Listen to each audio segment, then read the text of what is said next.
Good morning, everybody. It's me, Mitch. How you doing? Good to see you this morning. Good to see you. Sunday morning. Got 34 people already. Wow. On a Sunday morning. How about that? Unbelievable. Unbelievable. And we had 5 minutes before the stream started, I had a little technical emergency. The cable from my microphone to my mixer started making all kinds of static. And I said, holy cow. And I ran in the house, and the first cable I could find was 50 feet long to travel a distance of 4 feet. But I managed to bring it out here, unwrap it, hook it up, and we're working. So the show must go on. So I need to calm down a little bit. Anyway, good morning, everybody. Good morning, everybody. How you all doing? Good to see you. Welcome. Welcome to Morning Coffee with Mitch. Drink it if you got it.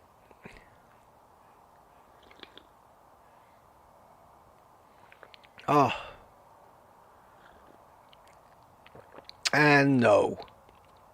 This is not the repaired coffee cup that I've been trying to fix all week from Mark Whistler, that I promised everybody because I got the stuff to fix it yesterday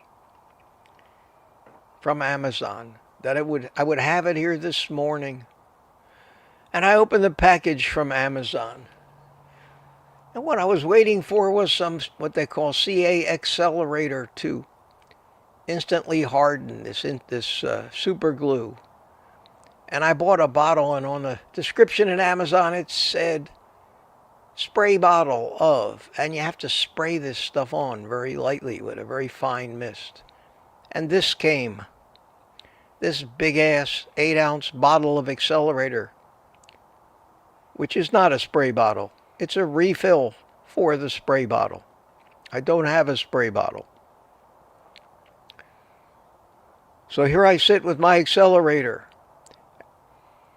waiting for Amazon today to deliver the spray bottle that I ordered yesterday.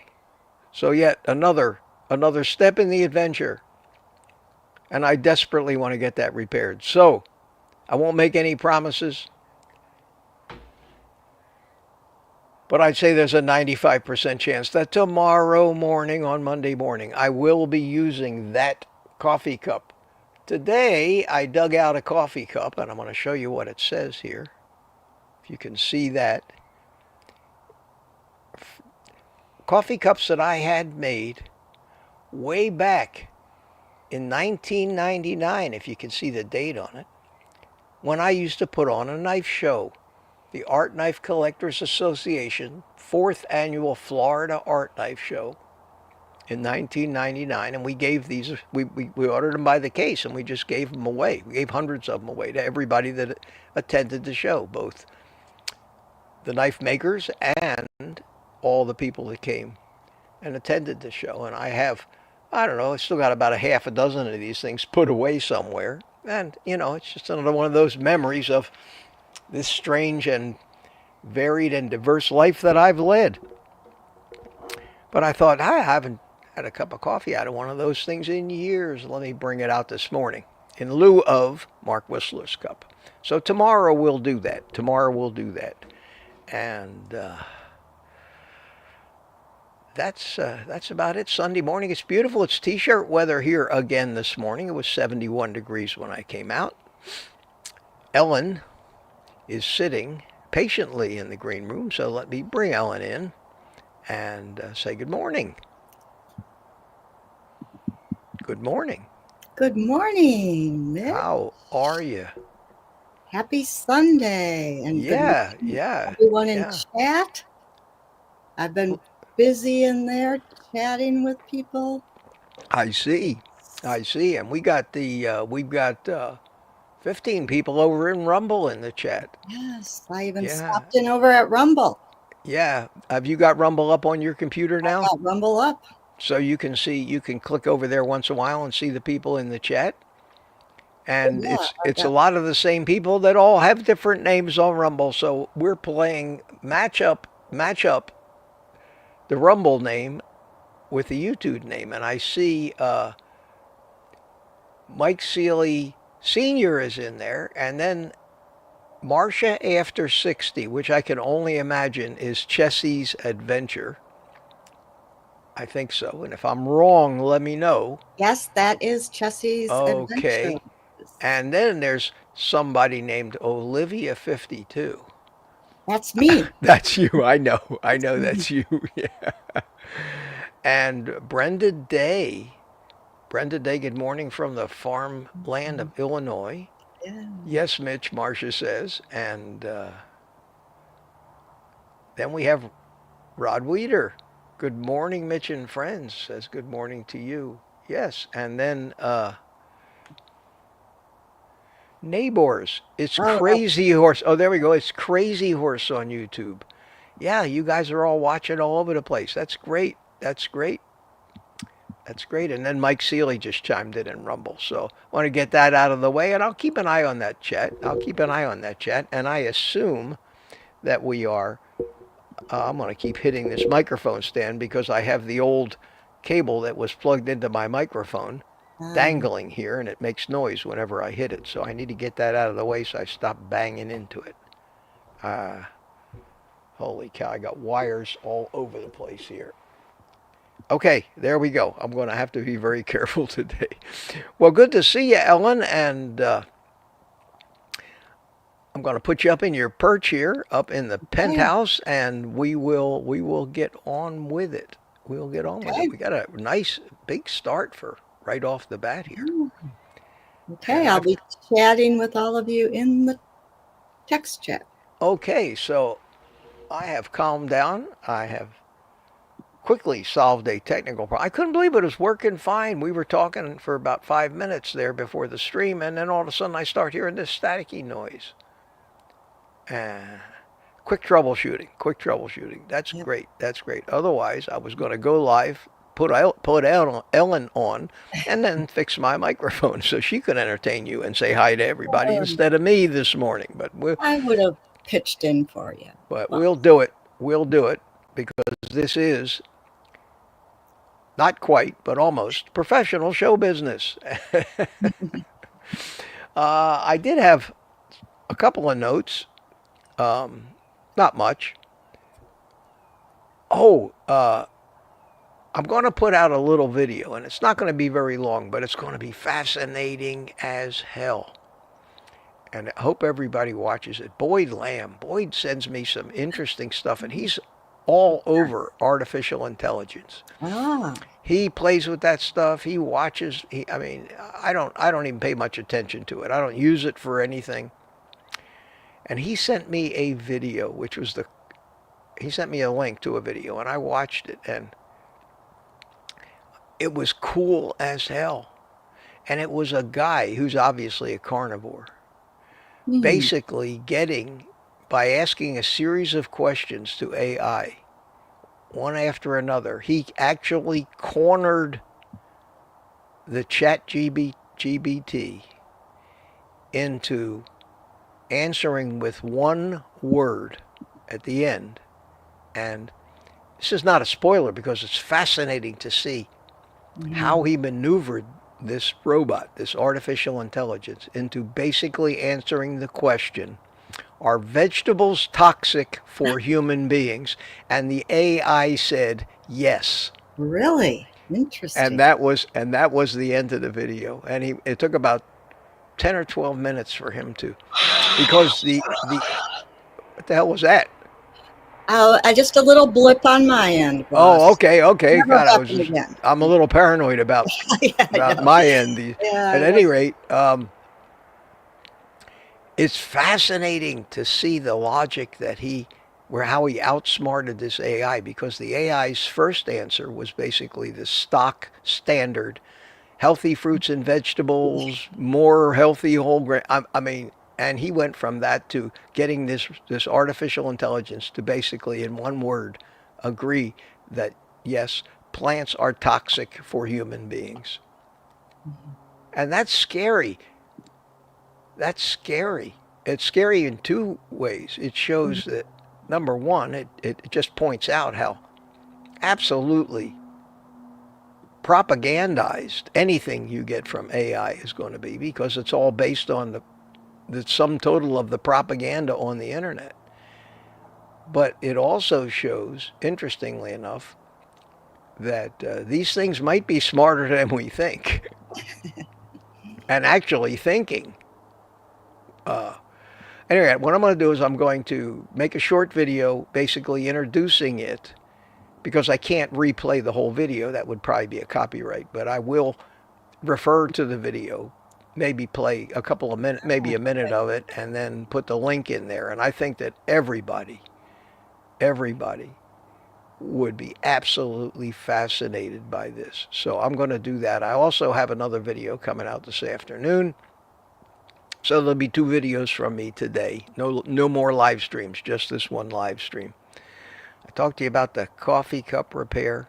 I basically, yesterday on the afternoon live stream, I basically asked people to make a comment and put in a comment about how long they've been on carnivore without a cheat at all. And be honest. I know Peter was here this morning, and Peter, who's one of our more successful carnivores, basically said 9 days, which you wouldn't expect. But 9 days ago, he had a chocolate binge. And that's what happens to everybody. And we're lucky if it doesn't just completely ruin us. But I'm really wanting to find out who else in our community has been doing it as long as I have. 2 years and 5 months now, without a cheat, without a drop of sugar, not even a bite of anything off carnivore. And I don't expect everybody to be able to do that, because I spent the previous 75 years of my life unable to stick to a diet or any kind of eating lifestyle long term. But there you go, 5 months. Good. Just put in the chat and be honest, and don't be ashamed, because every one of us, without exception,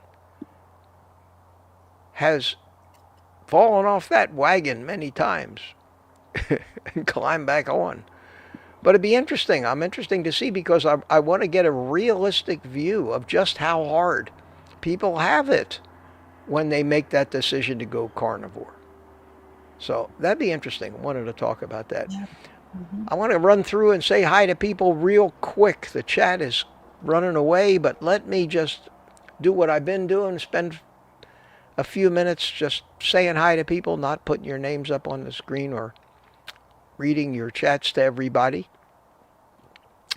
I can't get to the top of the chat on that screen, so let me see if I can still get to the top of it on here. I can't believe that YouTube does that to me. Yes, I got, well, no, I can't. Hang on. Sorry, everybody. Yes, Lucy, I wanted to get back to Lucy Auerbach was the first one in at 4 o'clock in the morning here, followed by Peter, Papa Carnivore at 5:30. Then Ellen started chiming in. And then Steve Rogers, Captain America, says he received his old guy morning coffee cup yesterday. He got his before I got mine. Mine is going to be delivered tomorrow. Wow, he must be closer to where they mailed it than I am. And Ellen's cup and my cup will be coming to me, and I will send it to her tomorrow. And we'll have them. I'll have mine on Tuesday morning, and Ellen will probably have hers by Thursday morning. So I can't wait. that'd be cool. But that's great. And Steve, take a picture of yourself and email it to me, so we have some. I can make a thing on my website about all the people sporting their new morning coffee cups. That'll be fun. That'd be great. So that was, and then Ellen was in early, and Juan Manuel from Chile was here, said good morning. Richard Williams chimed in early. Now let me go over to the other chat and see where I was. There he is, Juan Manuel. Richard Williams, how you doing? Trucking Carnivore came in. Good morning from Texas. Here's one I don't recognize.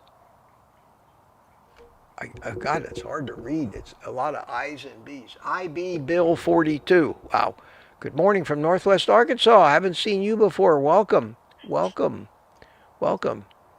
And Mike Seeley from Tampa is here. Aunt B is here. How you doing?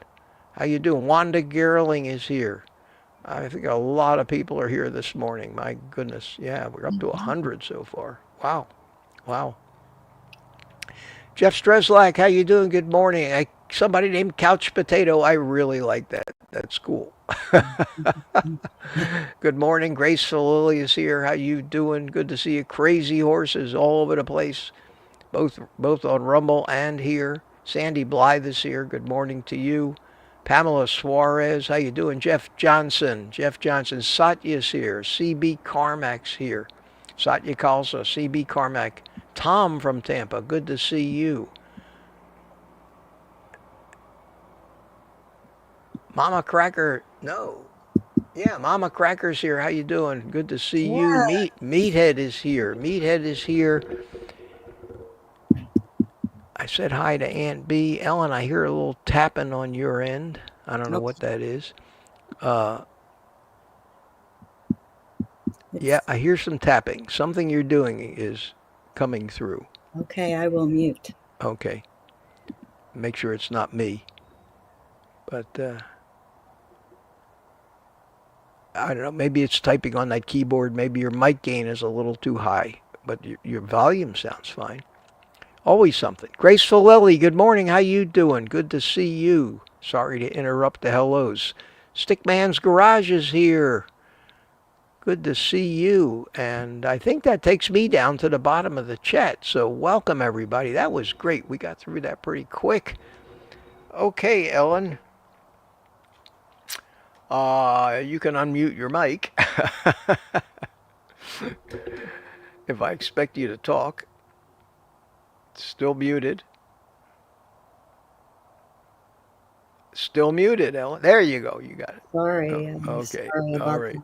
No. I usually don't type on the laptop keyboard, which I did. I'm trying to use the external one. I think that's what you were hearing. That's what I heard. Yeah, it was a kind of a little dull thud, but yeah, it's so sensitive. In fact, I mean, you don't understand when you have microphones that are so sensitive that they actually give fairly good sound, like this mic. But if I just tap on the arm or move it around or touch this, it makes all kinds of racket. You got to be so careful.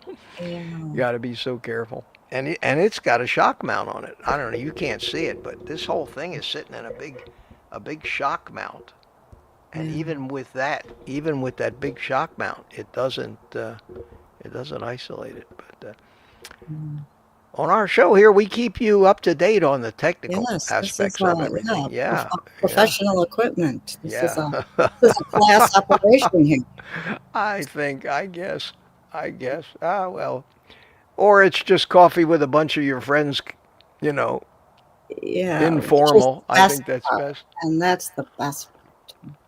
Yeah, so if you have a question for me today, and we got plenty of time to answer questions, I don't have a whole lot to talk about other than that. We've been getting great questions lately, and Ellen's, I think, still got a page of old ones. So if we don't have any new ones yet today, then you can start with an older one and let her rip. Let her rip. We do have a birthday person in the crowd. Cool. Yesterday was Grandma Prepper 2022's birthday. Well, happy birthday. Happy birthday. I need to get a happy birthday song that I can play out here too. I got one in my studio, but I don't have one here. So we'll have to work on that too. That's what I said the last time it was somebody's birthday. Well, happy birthday to you, and I would sing, but that would be ugly and break things. So I don't want to do that. All right, you have a question for me? Yes, we have one already. Meathead asks, Mitch, do you make low rumble noises when you're eating super tasty fat or meat? You mean like rumble noises in your stomach, like happy stomach? Well, he doesn't specify where the rumbling is coming. Or do I go like, oh, Yeah, I that's guess. good. I guess any of the I previous. need the above. No, I don't think so. Do you?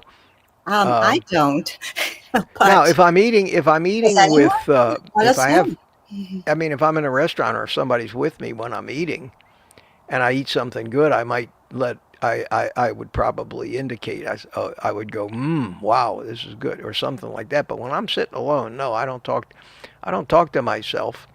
And my stomach very rarely growls. I think that's because the food I'm eating is so digestible.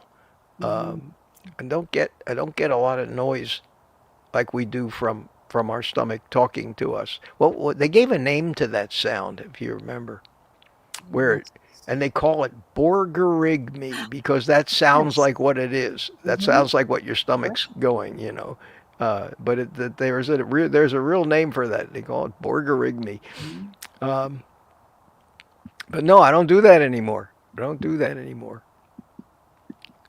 So that was an easy question to That answer. was an easy Yeah. question. Okay, I don't see any more rolling in, so I can go to the here. Just a couple. We got a couple answers to your question about how long people have gone. Oh, okay. What are they so far? And Read here's them out. Anne's Garage says 6 months. That's Super, good. super. But Yeah, here's once you make six yeah, months, you're pretty well home free. You yes, got it. I think you've probably that's got it licked. true. And a coffee kitchen. Wow. Let's see. Jerry Voitush bought me a coffee. Have a great Sunday. He said, "Thank you so much, Jerry. Thank you so much. Appreciate that. Appreciate that." So, always a welcome sound on my end. Thank you. Okay, where were we, Okay, Ellen? so let's go back to the list, and someone else, but I'll have to pull them back up, also replied. Robert Haug asks, any idea why I sleep 10 to 12 hours at a time? And he is from Upper Michigan, a 77-year-old carnivore. Wow, that's very unusual, Robert, because of two reasons. Number one, sleeping 10 to 12 hours is something that babies do.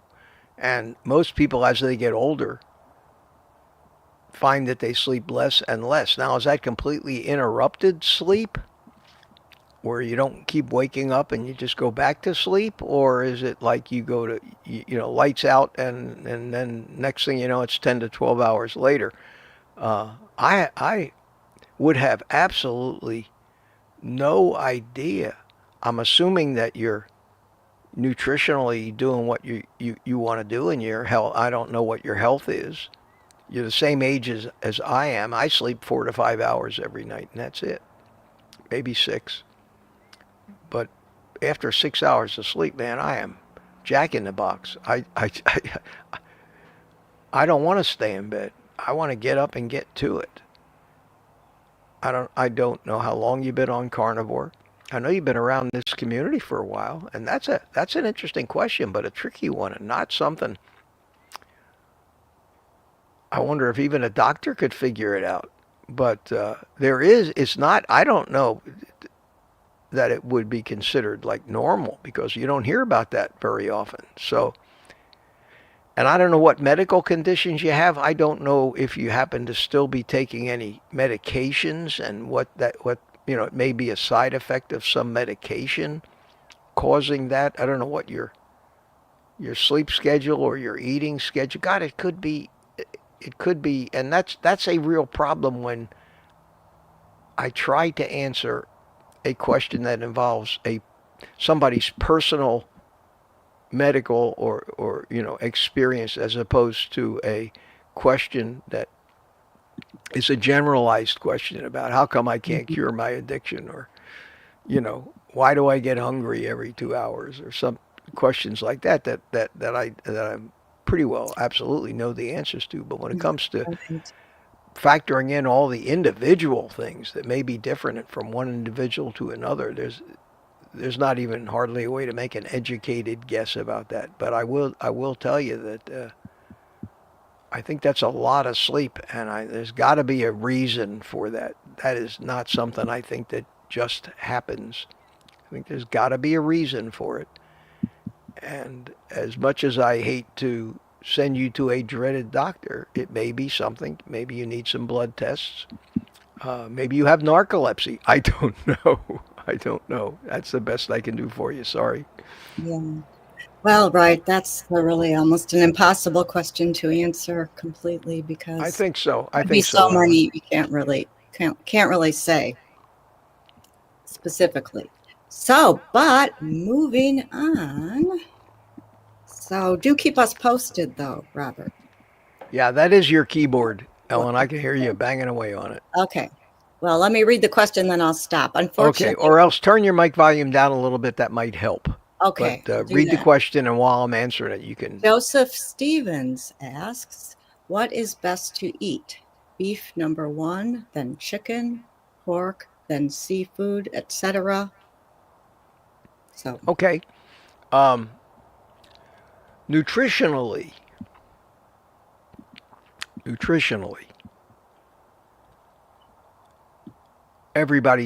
the consensus seems to be that the most nutritious food with the highest nutrient density, other than organ meat, let's leave organ meat out of it, because that's like a super vitamin pill. People say that red meat from ruminant animals, which is why the lion diet, which is basically only ruminant meat, salt, and water, is the ultimate extreme restrictive carnivore or elimination diet that cuts out everything else to try to find any sensitivities, food allergies, what's causing your autoimmune diseases. And that's what plants are there for, to make things go wrong.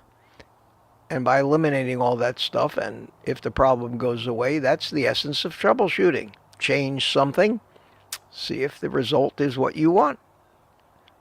And then if you want to really make sure that that was the case, add it back in. See if it starts up again. Interestingly enough, they did that with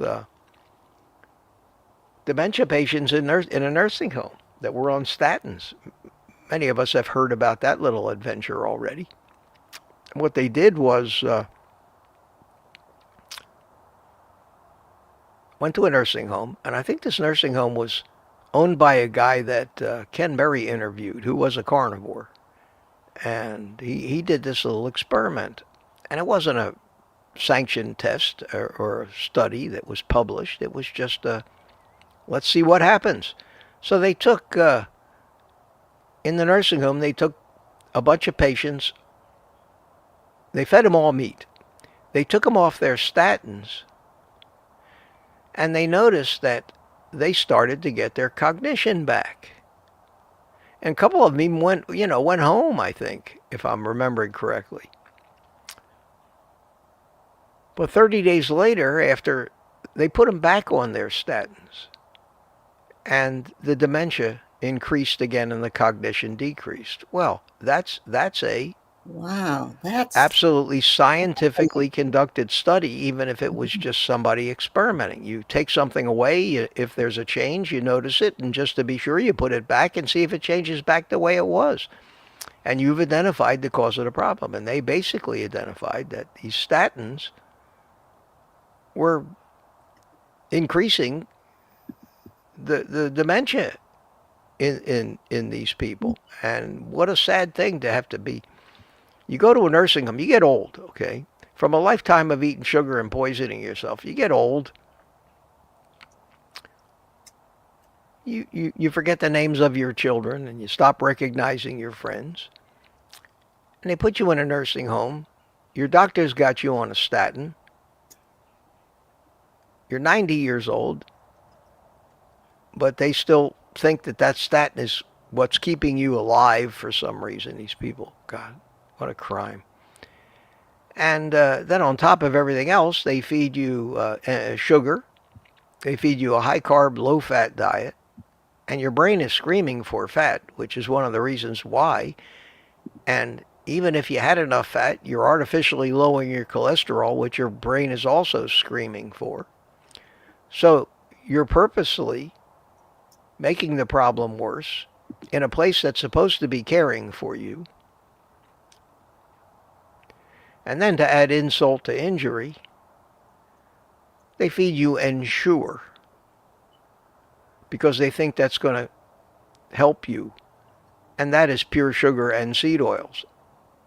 So that's like the triple whammy of things that are going to make you completely lose your mind. And you completely lose your mind. And you live out your life. And they keep you alive. They don't let you just die. They keep injecting you full of crap that'll extend your life. But what kind of a life is that? It's not life. If they just sent you home and put a ribeye in front of you and didn't let you drink Ensure, didn't let you take the statin, didn't let you eat anything else. And I'm talking about people that are my age, for God's sakes. Not just 90-year-olds, but people that are in their late 60s, early 70s, late 70s, like me, that have been turned into vegetables by our medical community and sustained that way for maybe 10 or 20 years, collecting all that money from them and their insurance the whole way.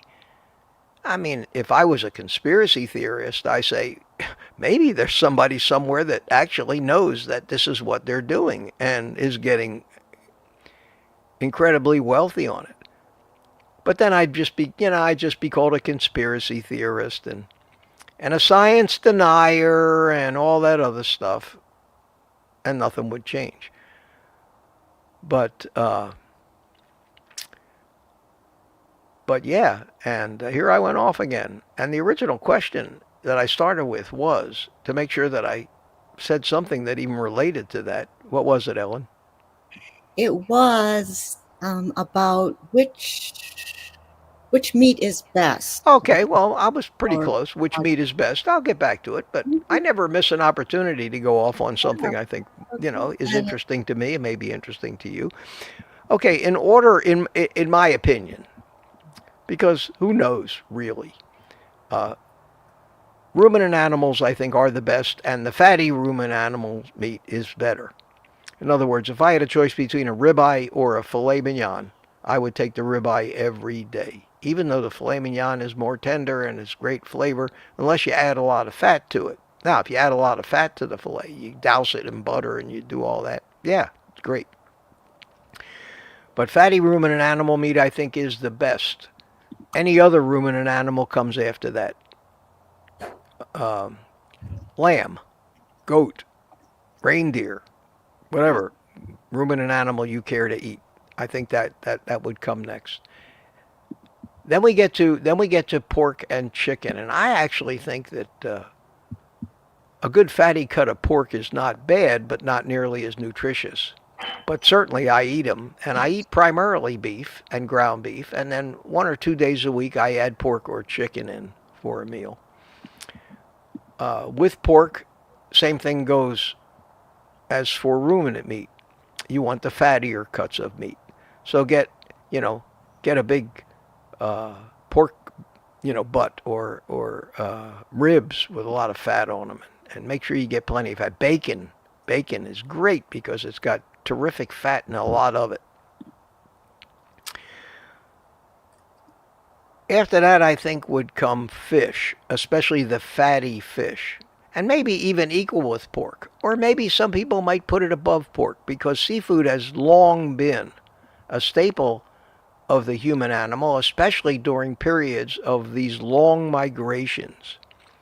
The migrations out of Siberia, across the land bridge into Alaska, down the west coast of the United States, down into South America, way down where the Incas finally ended up in Peru. They traveled along the coast because that's where the food was. So those ancestors, those of us who have that ancestry, which really excludes all of the Europeans, those of us with European ancestors. Our ancestors never took that trip. They never adapted to having seafood as pretty much their primary diet. Our ancestors that came from Europe, and that's, I think, most of us in this country, except the Hispanics that come from Mexico and all those South American companies, probably descend from people who adapted to all that seafood. So this is why so many of us are so different these days, because our evolutionary, our ancestral paths were all so different, and the things that our ancestors experienced in their journeys were different, and those are the things that we adapted to. So the Europeans may be better adapted to eating fattier meat, and people from South America, even the American Indians, might be more adapted to seafood. But seafood is got a lot of nutrition if you get wild caught seafood that hasn't been mercury poisoned too much.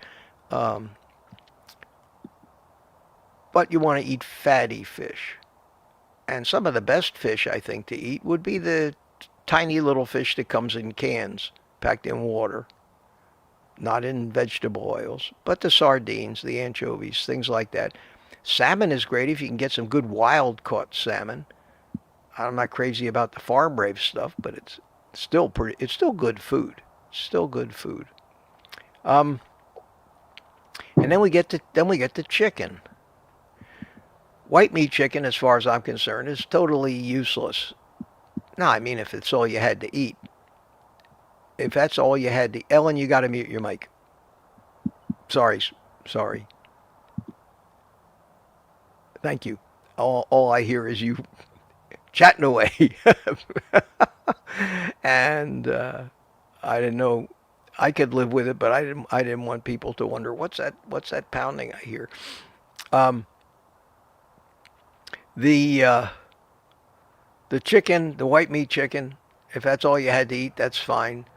I don't eat much chicken, but when I eat chicken, I only eat chicken with skin on it, because that's where the fat is, and I think most of the flavor. I eat wings, even though they're white meat, but I eat mostly dark meat. I'm not crazy about drumsticks. I like chicken thighs, so I eat chicken thighs. And I think there's plenty of nutrition, and I think they're pretty good, and I eat them about once a week. So I kind of rotate in maybe some ribs, some chicken, maybe one, if no more than 2 meals a week. I eat bacon and eggs every day, and I think eggs are right up there at the top with ruminant beef as far as nutrition goes. And I think that if you're looking for nature's perfect vitamin pill, an egg, even if it isn't a pristine pasture-raised egg, an egg still contains virtually every nutrient a living thing needs. And the ratio of fat to protein is exactly what we need. Exactly. So when you eat an egg, you don't even have to think about anything. You don't have to think about vitamins. You don't have to think about minerals. You don't have to think about fat to protein ratio. You don't need to worry about how many grams of this, how many grams of that. You just eat the eggs. And that's why I eat generally 5 large eggs every day. Maybe I miss one day a week and don't eat eggs, but my first meal of my day. And I always eat about a half a pound of bacon, because bacon is also right at the almost perfect fat to protein ratio, and it's full of nutrients. And the nonsense they talk about, nitrates and nitrites, I think are actually good for you. The fat in bacon is got a lot of monounsaturated fats in it. I think it's a very healthy fat, which is why I fry things in bacon grease. So to answer your question about which meat is better, for me, if I just rate things across the entire spectrum, including eggs, by nutritional value, I would have to say ruminant meat at the top. I then put eggs second. I then put fatty pork third. I put seafood after that, basically because trying to get really good naturally raised seafood is a challenge. Uh, I get the wild caught salmon in a can and make my salmon cakes out of it. I think that's pretty good. Anchovies and sardines, maybe once every couple weeks, I'll throw a tin of them into an omelet. And then at the bottom of the list is going to be chicken. And if I do eat chicken, I eat the fattiest cuts with the dark meat with the skin on it. So that's my answer to that, Ellen. Another long answer to a short question. Okay. Well, CJ Brackney is here, so I'm going to pull up one old question. Oh, good, good. It's great that we can answer questions Like somebody asked previously. Yeah, that's great.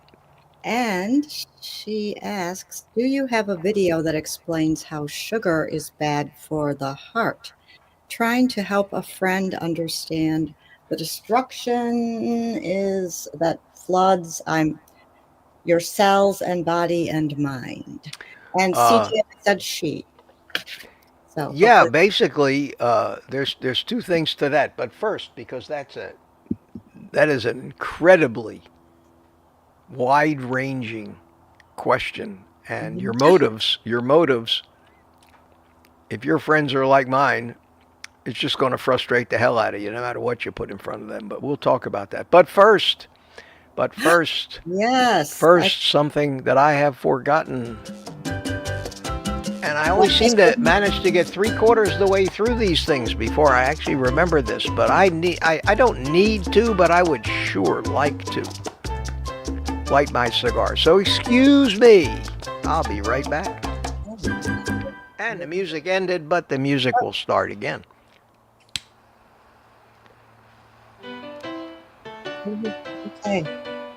Time to get the lymph going.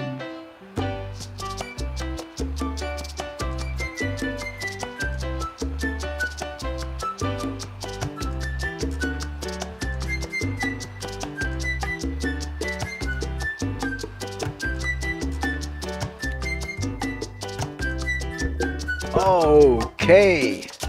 Perfect. And we'll put the band away for a little while. Okay, the question. How do I convince my friend that eating sugar is bad for her heart, which is basically what that all distills down to. Let me count the ways. And the question was, do I have a video that I could show her? Well,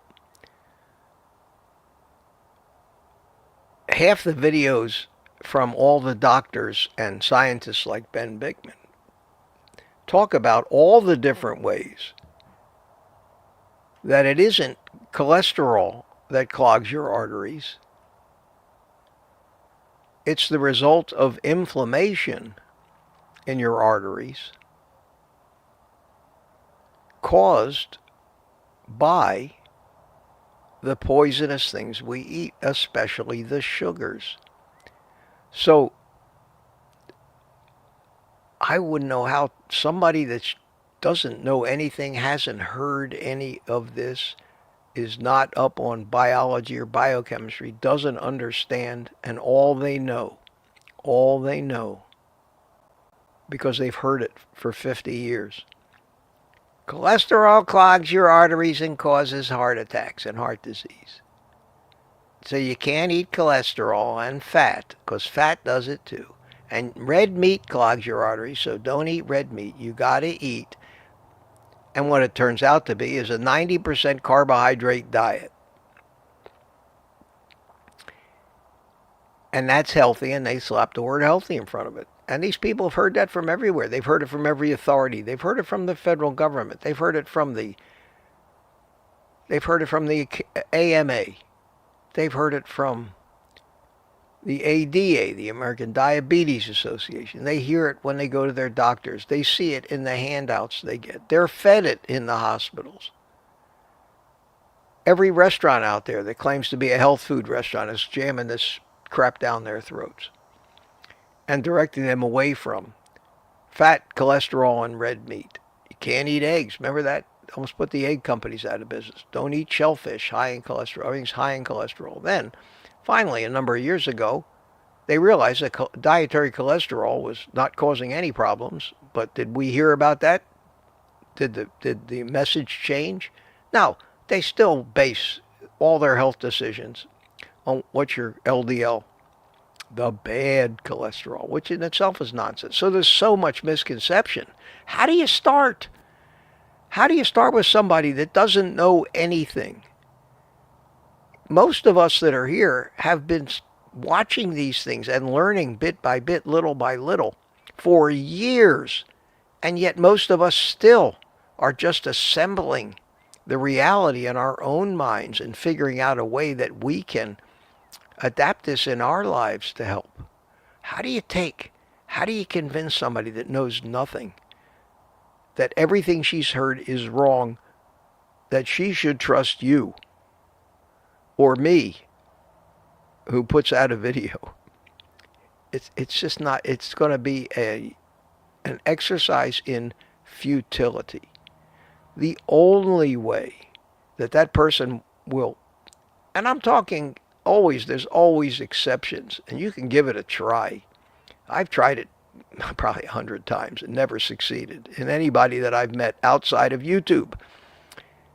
The reason that my message succeeds sometimes, not often enough on YouTube, is because people have learned a lot before they watched it, and what I said kind of filled in maybe a missing piece to the puzzle of why they were having problems.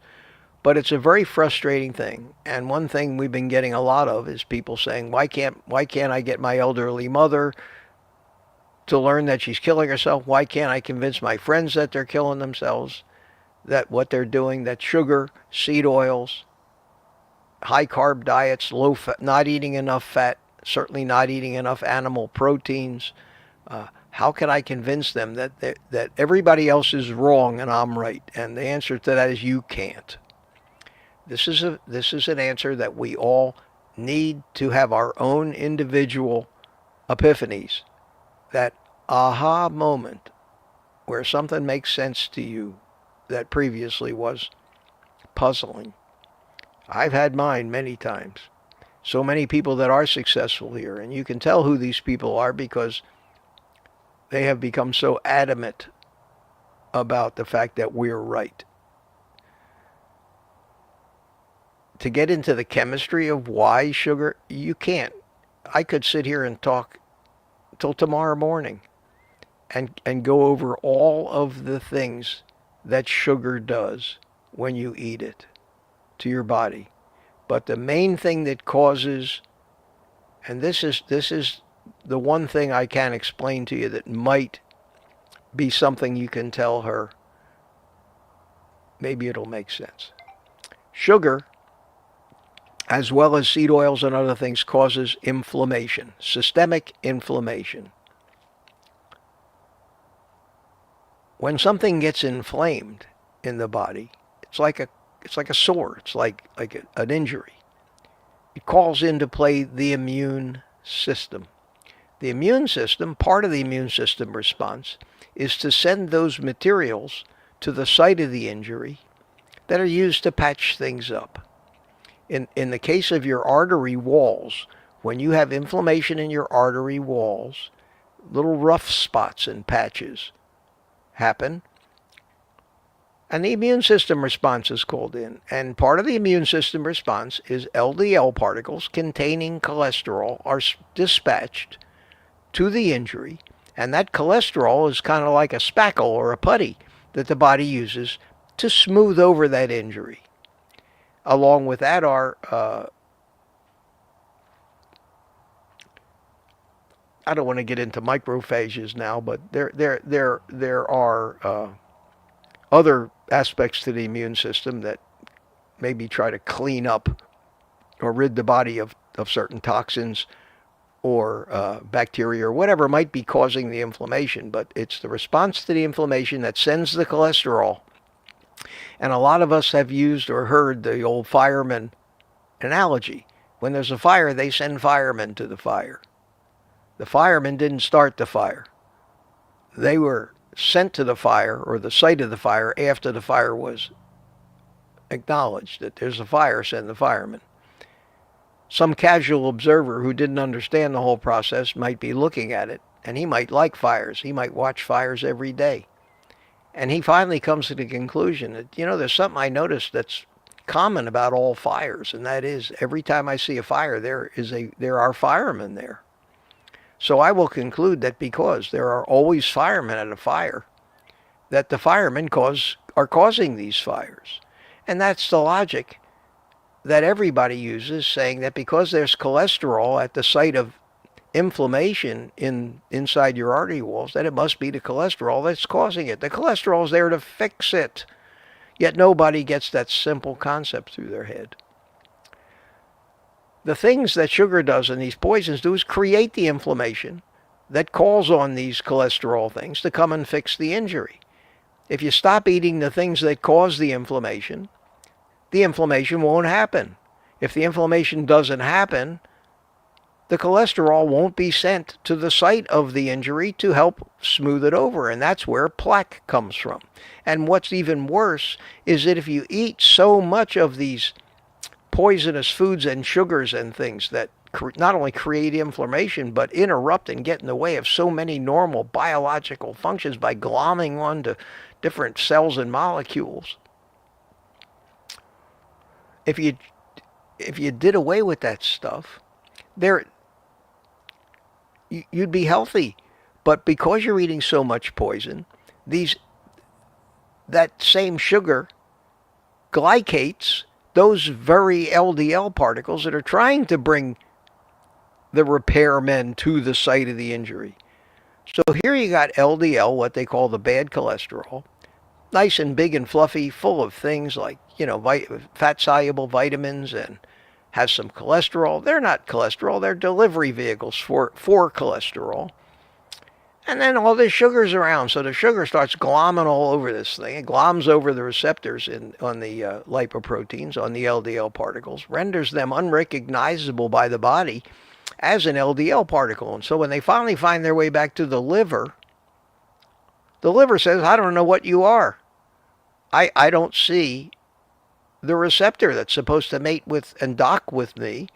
I'm not going to let you in. Off with you, away with you. And we refer to those as small damaged LDL. The small damaged LDL are exiled to the bloodstream. And the levels of those build up and show up on our LDL tests in a sicker individual that has been eating a lot of poison. They show up as a high LDL, and in those cases it's not good. But if all your LDL are big, nice, healthy, fluffy particles carrying fat around in your body because you're a fat burner, then the higher they are, the better. You can't use that one number and make a generalization that if your LDL is high, you're sick and going to have a heart attack, and if your LDL is low, you're healthy. Those are reversed, exactly reversed in unhealthy people. And it's especially aggravated when you add statins to the mix that artificially lower these LDLs and cause our stupid doctors to look at somebody who is sick as hell, chronic conditions up the wazoo, but has a nice, acceptable LDL number because they're medicated for it.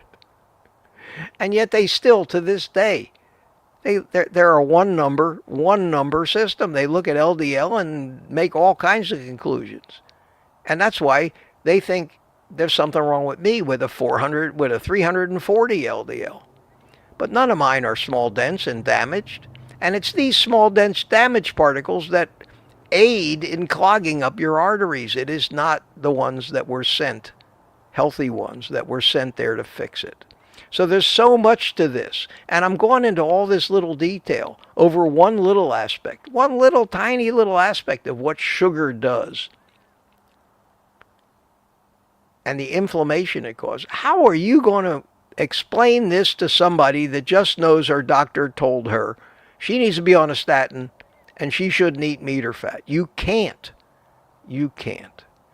And to watch videos and study this could take years to gain a real insight and understanding as to how many different things are going on, how frequently they go on, how all of them interact with everything else, and how the same numbers that we rely on in different individuals can mean the difference between super health or super disease.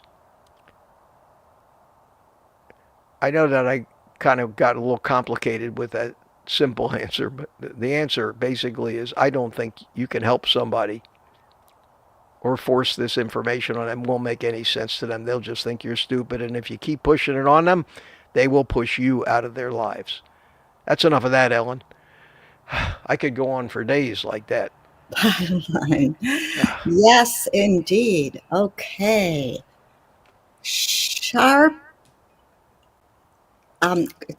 Christopher Heasty, Heasty, asks, back and forth between keto and carnivore because I get unpleasant diarrhea. I add 5 grams of veggies and I am fine. Any thoughts?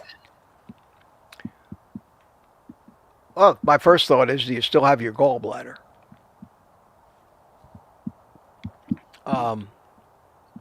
Mute your mic if you would, Ellen, please. Do you still have your gallbladder? Because no matter what you do, if you don't have a gallbladder or you just had it removed and you haven't had a chance for your biliary ducts to expand enough to kind of be a pseudo gallbladder, you're not going to have enough bile and you're going to have diarrhea. Second thing is, nobody needs vegetables generally unless they've got some kind of a condition somewhere that affects their gut or their digestive system. Sorry to interrupt. He just wrote in the chat he does have a gallbladder, just FYI. Okay, all right. So basically, how long have you been on carnivore? If you've been on carnivore for a week or two, yeah, you're going to probably have diarrhea. Maybe even a month. Are you past that point?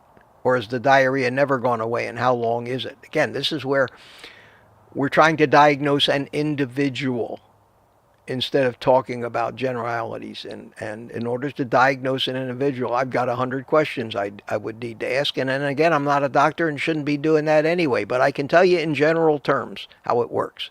Number one, the consistent in a person without any mitigating conditions, the consistency of your stools in a functional digestive system is a function of how much fat you're eating.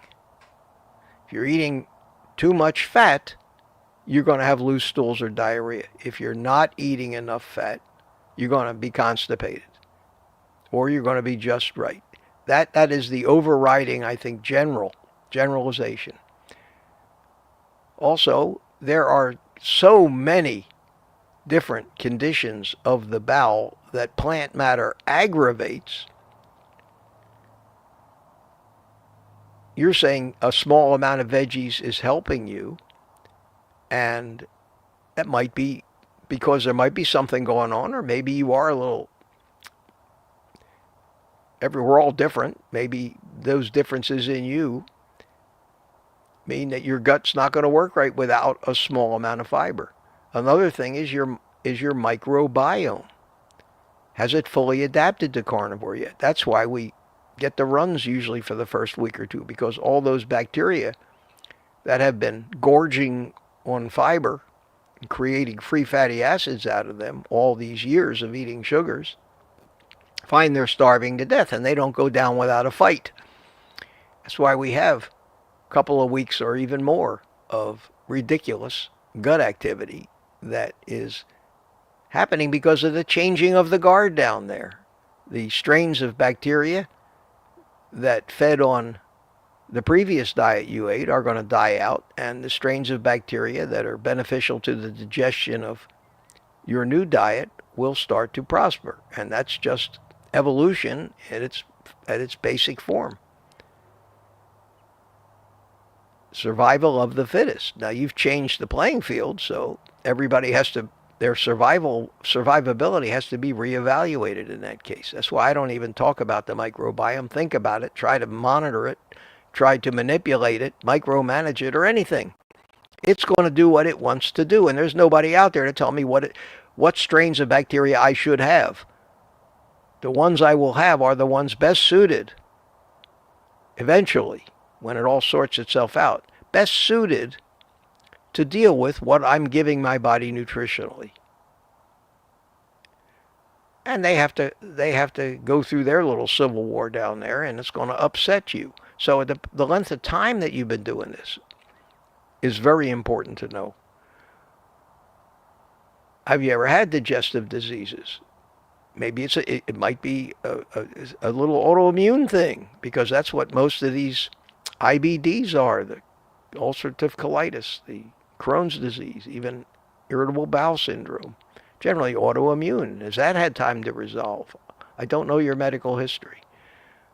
But those are some thoughts. Beyond that, I can't give you a definitive answer about why you need to eat plants in order to not have diarrhea. That, if anything, the strongest thing it points to is a microbiome adaptation issue at this point.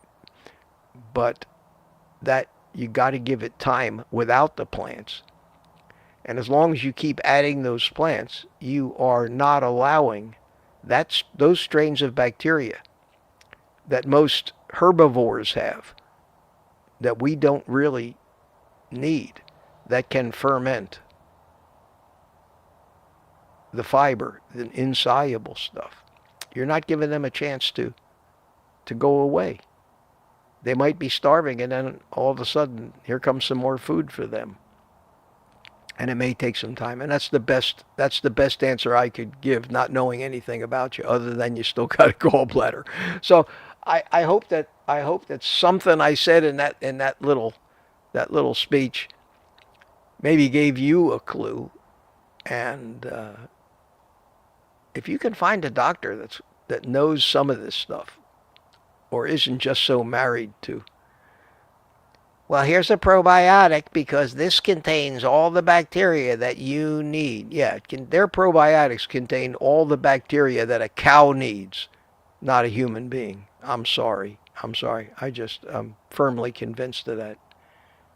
You can't manipulate that stuff. You can't force your microbiome to be anything other than what survival of the fittest in that environment will have it do to itself. Strains will prosper, other strains will die off. Depends on what's coming by the neighborhood that particular day in the form of food that they can eat.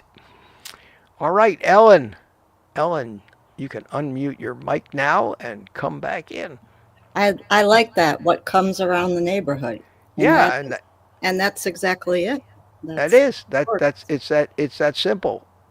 And it's so complicated, it's just that simple. And that's the problem. We keep trying in everything to micromanage virtually every aspect of everything. Too fat? Yeah, let me jab you with this Ozempic stuff. We think your high cholesterol's killing you. Here, let me shove you full of these statins, without knowing anything about knowing anything other than what they've been taught by some Seventh-day Adventist vegans back in medical school 40 years ago, and are still being taught today. Yep. It's sickening. It's sickening, the crap that every doctor, every dietitian, everybody that controls the school lunch programs, everybody in the government and the USDA and the FDA that has anything to say about proper nutrition. It's amazing to think how they are wrong about everything, not just a few little things. They are wrong about everything. You want to succeed, you want to be healthy, get all this advice from all these authorities, write it down, and then figure out what the absolute inverse 180 degree is from their advice, and you do that. If they say don't eat meat, it's bad for you, eat meat. If they say eat a lot of healthy whole grains, don't eat any whole grains. If they say you should be eating 8 small meals a day, eat 1 or 2 big meals a day of the right food. Whatever they tell you, Whatever they tell you, if they say you need to take this microbiome, don't. You need to take all these supplements and vitamins because we're recommending a plant-based diet, when everybody should know that the most nutritious food on the planet is the food that they're telling us is going to cause heart attacks and diabetes. Just eat that food. And there's enough of us that are living proof of the fact that we're right and they're wrong. And since the majority of them follow that advice in this world, the majority of them are sick and fat, and the majority of us are thin and healthy. Yeah. So open your eyes, look around, hold your hand over your ears maybe, and don't listen to that crap. Just observe for yourself. Observe for yourself. I don't know what else I could say. I keep saying that over and over again. Okay, Ellen. Well, I think we made it to the end of this hour. Technical difficulties and all. I can't believe it. As usual, the time has flown. It really does. It really does. And we're just getting started with all. I know, but we'll be back. We'll be back tomorrow morning, and hopefully I'll be back with a repaired coffee cup. That's right. I hope so. No promises. I keep promising and it doesn't happen. But that thing is out for delivery. I did get a notice of that today, that little spray bottle is out for delivery, and don't have a lot planned. I plan to kind of relax today on Sunday, so I will have time. I want to put out that little watch this video for that AI thing that Boyd sent me. It's fascinating. I don't know how many views that video of mine's going to get, but anybody that wants to have their mind blown, you watch this guy debating with artificial intelligence and winning the debate and changing the artificial intelligence's mind. That has so many levels to it to think about when you think about it. That will be fascinating. Yeah, it is fascinating. So I'll put that out. I've also got another video scheduled already for sometime between 1 and 2 o'clock this afternoon. I think maybe 1:45 or thereabouts. You all can look out for that one. But other than that, this is the last live stream for today. I truly am going to take my own advice today, Ellen, and take the rest of the day off, I think. Good. So, I hope so. Yeah. So anyway, my friends, I want to bring Ellen back in. Okay. Ellen back in, and you can say goodbye to everybody, and I'll relight my cigar while you do that. Hi, everyone in chat. Thank you so much for all the discussion, questions. Great conversation going on there in chat. And there's a lot of questions that we didn't get to because we ran out of time, but I keep them all on my list. So they'll be rolled over to tomorrow or the next day, and we will get to them because your questions are important. And that's good. Thank you so much for being here. Have a great Thank you, Ellen. Thank you. Thank you so much. And you also, Mitch, take the day off now. I'm going to be checking in. Okay. Okay, you got it. I will see you later. Bye-bye. And we may not get to everything today, but we'll get to it eventually. And I do this every morning, so that's a lot of time every week to answer questions. And I know I sometimes go off on tangents and go long, but I'm trying to get it out there, doing the best I can, and I hope some of it actually makes sense to you guys. And I appreciate you coming in. I always appreciate you coming. All the people in the Rumble chat. P.O. is there. I see P.O. Keat, K-E-T-E, Brenda Day, DJ Scra, DJ S-C-R-A, good morning. Good to see you. Neighbors. Thanks for coming in. It says I got 28 people watching on Rumble. That's incredible. Still got 100 here. Have a great Sunday, everybody. Have a great weekend. Be happy. I'll look forward to seeing you all tomorrow morning. But for now,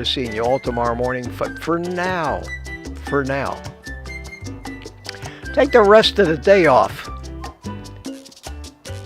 and eat meat.